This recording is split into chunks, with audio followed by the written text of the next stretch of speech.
Assalamualaikum warahmatullahi wabarakatuh. Ya, jumpa lagi dengan Bapak di sini. Ya, bagaimana kabar kalian? Alhamdulillah, tetap semangat, tetap sehat, dan selalu smart. Baik anak-anakku sekalian, kemarin kita sudah belajar tentang materi energi. Ada yang tahu apa itu energi? Iya, betul. Energi itu dapat kita rasakan.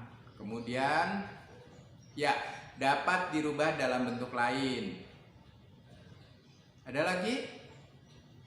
Ya, oke. Energi itu karena cara mendapatkannya ada yang energi tradisional, ya. Dulu kita pakainya batu bara, kemudian pakai minyak bumi. Ternyata batu bara atau minyak bumi itu akan habis, ya, karena barang-barang tambang ini akan habis, sehingga kita untuk mendapatkan energi ini kita harus cari jalan lain, jalan alternatif, ya. Maka timbullah kita mencari energi alternatif atau energi pengganti, ya. Nah, karena energi-energi yang kita gunakan selama ini habis atau tidak dapat perbarui, maka kita cari energi alternatif yang nantinya akan dapat menggantikan, ya, barang-barang atau bahan tambang yang selama ini kita jadikan energi. Ya kan, kita lihat tayangan kemarin, minyak bumi itu terbentuknya lama loh, bertahun-tahun. Batu bara juga seperti itu. Makanya kita berpikir ke depannya bagaimana cara menggantikan ini dengan biaya yang tidak terlalu mahal. Makanya kita simak tayangan berikut ini tentang energi alternatif. Assalamualaikum warahmatullahi wabarakatuh. Bagaimana kabar anak-anak hari ini? Semoga sehat selalu dan tetap semangat ya. Pada kesempatan kali ini, kita akan belajar mengenai tema 2, selalu berhemat energi, subtema 3, energi alternatif. Adapun sub-sub materi yang akan kita pelajari hari ini yaitu yang pertama yaitu sumber energi alternatif. Materi yang pertama yaitu sumber energi alternatif. Sumber energi alternatif merupakan sumber energi yang bukan sumber energi tradisional. Sumber energi tradisional adalah bahan bakar fosil seperti batu bara, minyak bumi, dan gas alam. Sedangkan sumber energi alternatif yang dikembangkan saat ini memanfaatkan sumber energi yang tersedia di alam dan tidak akan habis. Seperti contohnya yaitu matahari, angin, air, panas bumi, dan bahan bakar bio. Berikut ini akan Ibu jelaskan beberapa sumber energi alternatif. Sumber energi alternatif yang pertama yaitu matahari. Matahari merupakan sumber energi utama di bumi. Hampir semua energi yang berada di bumi berasal dari matahari. Energi panas yang dihasilkan dapat digunakan untuk memanaskan ruangan, memanaskan air, pembangkit listrik, dan juga keperluan lainnya. Indonesia telah memanfaatkan energi surya atau energi matahari ini di beberapa provinsi, terutama di wilayah terpencil yang sulit dijangkau jaringan PLN. Pembangkit tenaga surya dipasang di wilayah-wilayah terpencil, khususnya kawasan Indonesia Timur.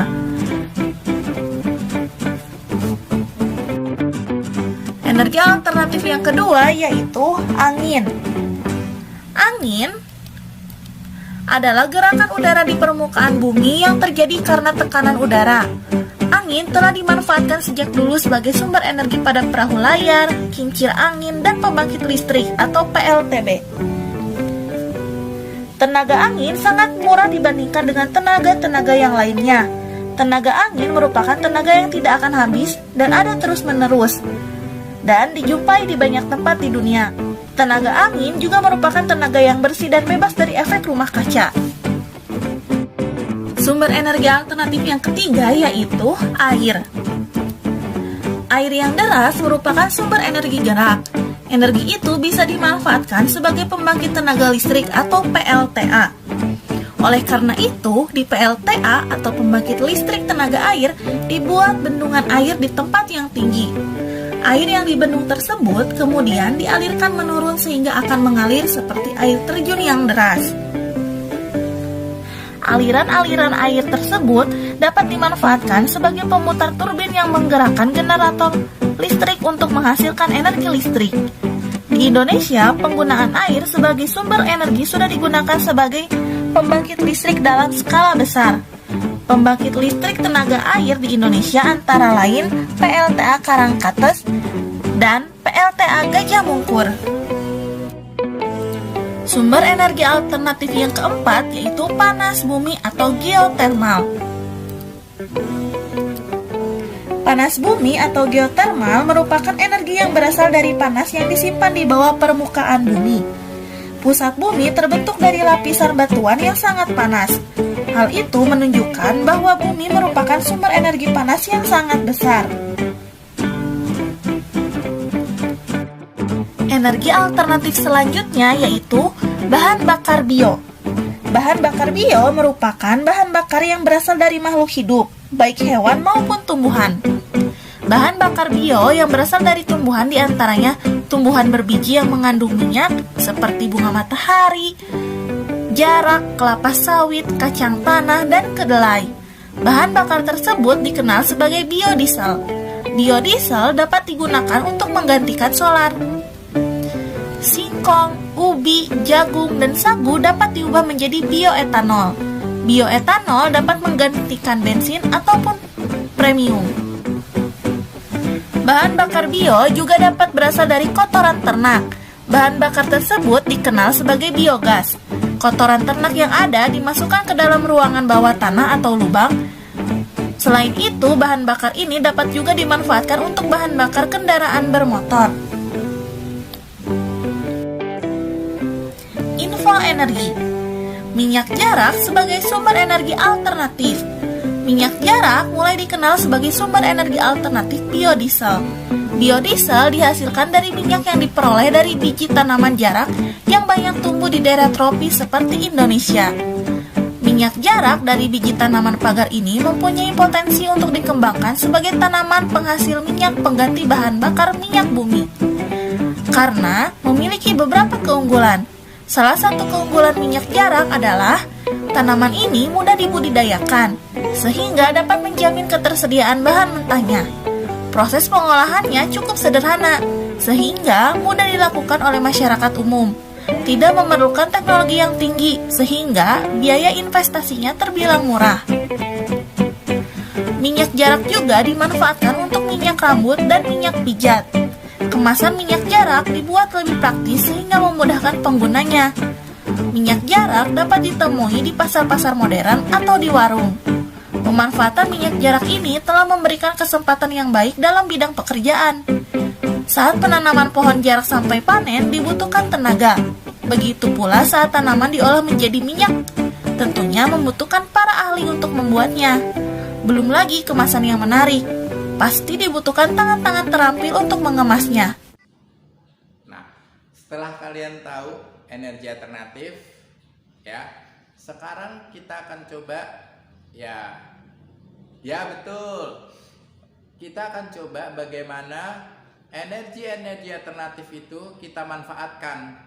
Jadi kita akan melihat tayangan bahwa bagaimana sih memanfaatkan energi alternatif ini secara efektif dan efisien, karena mengingat biaya dan biayanya sangat tinggi, sangat mahal, ya. Nah, untuk melihat manfaat energi alternatif ini, marilah kita simak tayangan berikut ini. Ini kita akan melihat pemanfaatan sumber energi alternatif. Panas bumi. Sumber energi panas bumi berasal dari dalam perut bumi. Energi yang dihasilkan oleh panas bumi disebut energi panas bumi atau geotermal. Energi panas bumi dapat dimanfaatkan sebagai sumber energi pada pembangkit listrik tenaga panas bumi. Sumber panas bumi berasal dari batu-batuan yang meleleh yang disebut magma. Magma akan memanaskan air yang tersimpan di bawah permukaan bumi, teman. Air yang dipanaskan oleh magma disebut zat cair panas bumi. Zat cair panas bumi inilah yang dialirkan ke atas permukaan bumi untuk diproses. Setelah sampai di permukaan bumi, zat cair panas bumi dipisahkan uap panas dan airnya. Uap panas yang telah dipisahkan kemudian dialirkan ke pembangkit listrik untuk memutar turbin yang terhubung ke generator. Putaran turbin akan menghasilkan energi gerak yang selanjutnya akan diubah oleh generator menjadi energi listrik. Zat cair panas bumi yang suhunya telah berkurang dikembalikan ke bawah permukaan tanah untuk dipanaskan kembali oleh magma. Biomasa. Biomasa merupakan sumber energi yang berasal dari hewan atau tumbuhan. Saat ini terdapat 3 jenis biomasa yang sudah dikenal luas, yaitu biogas, biodiesel, dan bioetanol. Biogas merupakan bahan bakar bio yang berasal dari hasil fermentasi sampah organik seperti kotoran hewan atau sampah tumbuh-tumbuhan. Pembuatan biogas dimulai dengan mengumpulkan sampah organik ke dalam bak penampungan yang sudah tidak ada unsur oksigennya. Sampah organik yang dikumpulkan akan terfermentasi dan menghasilkan gas metana. Gas metana inilah yang dapat dimanfaatkan sebagai bahan bakar pengganti minyak tanah atau gas LPG. Bahan fermentasi sampah organik juga dapat dimanfaatkan sebagai pupuk loh, teman. Biodiesel merupakan sumber energi yang dapat menggantikan bahan bakar solar untuk mesin diesel. Biodiesel berasal dari minyak sayur atau lemak hewan. Yang kalian lihat saat ini adalah proses pembuatan biodiesel dari buah kelapa sawit. Perhatikan, buah kelapa sawit yang masih muda digiling kasar dan dipisahkan dari bijinya. Setelah itu, gilingan kelapa sawit di oven hingga berubah warna menjadi coklat. Buah kelapa sawit yang telah di oven dimasukkan ke dalam tabung berleher 3, kemudian dicampur dengan cairan metanol dan abu. Cairan metanol digunakan sebagai pelarut, sedangkan abu digunakan untuk mempercepat pembentukan biodiesel. Campuran tersebut dipanaskan dengan api, setelah itu disaring dan didiamkan selama 1 malam. Setelah 1 malam, cairan akan terpisah menjadi 2 bagian. Bagian atas adalah biodiesel dan bagian bawah adalah gliserol atau lemak tunggal. Kedua cairan kemudian dipisahkan. Cairan biodiesel siap digunakan untuk mengisi bahan bakar mesin diesel. Bioetanol merupakan sumber energi yang dapat menggantikan bahan bakar bensin. Bioetanol umumnya terbuat dari tumbuhan yang mengandung karbohidrat atau zat gula tinggi. Yang kalian lihat saat ini adalah cara pembuatan bioetanol dari biji jagung. Biji jagung digiling dan difermentasi selama 7 hari. Setelah 7 hari, ampas jagung dan cairan jagung dipisahkan. Cairan jagung dimasukkan ke dalam tabung destilasi atau penyulingan dan dipanaskan sehingga menghasilkan etanol. Etanol dari biji jagung inilah yang disebut bioetanol dan dapat digunakan sebagai bahan bakar pengganti bensin.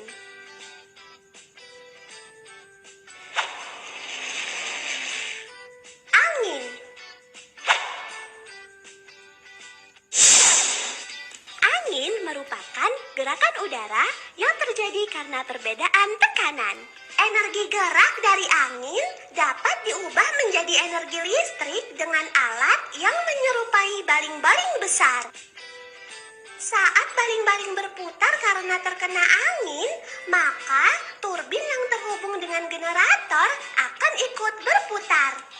Generator akan menghasilkan listrik, kemudian dialirkan melalui kabel-kabel listrik untuk digunakan. Air. Seperti kita tahu bahwa air mengalir dari tempat yang tinggi ke tempat yang rendah. Gerakan alami air tersebut dapat kita manfaatkan menjadi energi listrik.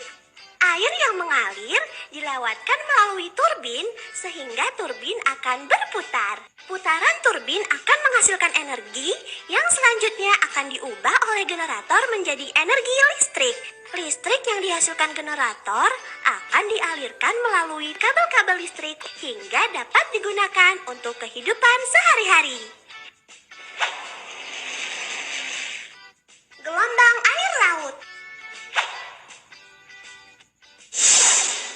Gelombang air laut adalah pergerakan naik turunnya air laut yang disebabkan oleh angin. Gerakan gelombang air laut tersebut ternyata dapat dimanfaatkan menjadi energi listrik. Gelombang air laut akan menggerakkan alat sehingga terjadi gerakan ke atas dan ke bawah seperti memompa. Air dari dalam laut akan memompa ke atas dan dialirkan untuk menggerakkan turbin. Energi gerak yang dihasilkan turbin akan diubah menjadi energi listrik oleh generator. Air yang telah digunakan untuk memutar turbin akan dikembalikan lagi ke laut. Matahari. Energi yang dihasilkan oleh matahari disebut energi surya. Energi surya dapat dimanfaatkan sebagai tenaga listrik melalui panel surya atau biasa disebut solar cell. Panel surya dipasang menghadap ke atas untuk menangkap sinar matahari. Panel surya terdiri dari 2 lapisan semikonduktor. Bagian atas bermuatan positif dan bagian bawah bermuatan negatif.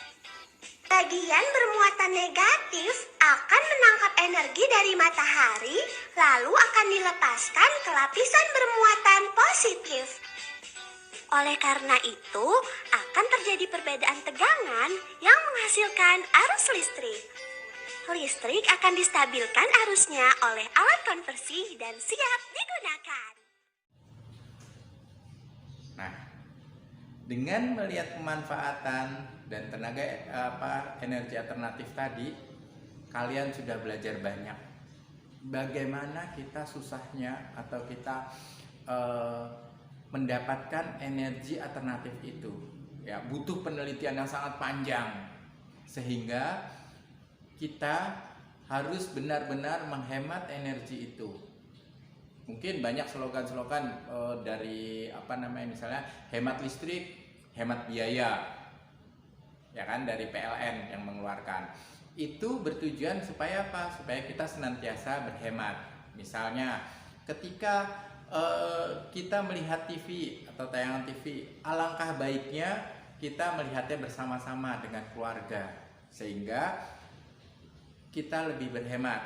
Kenapa? Kalau kita nonton tayangan televisi itu papanya lihat sendiri di kamar, mamanya ngelihat sendiri, kemudian anaknya ngelihat sendiri. Nanti tidak ada yang mempersatukan kita, tidak ada diskusi, tidak ada ini. Mereka asik dengan sendirinya. Itu kan? Kemudian pakai handphone. Kalau tidak penting jangan telepon, ya kan? Telepon itu digunakan hanya yang urgent, yang penting. Kalau hanya untuk gosip, silakan datang, ya kan? Karena apa? Telepon itu pakai pulsa, pulsanya bayar. Maka dari itu tolong dihemat di ini supaya pengeluaran kita tidak membengkak, ya. Kipas angin, kalau tidak dipakai matikan. Keran, ya. Untuk keran air, kalau sudah penuh baknya segera matikan atau jangan dibuang-buang. Kenapa? Nanti itu sangat berharga. Paham? Oke. Karena waktu kita terbatas, Pak Kasino akhiri di sini, ya.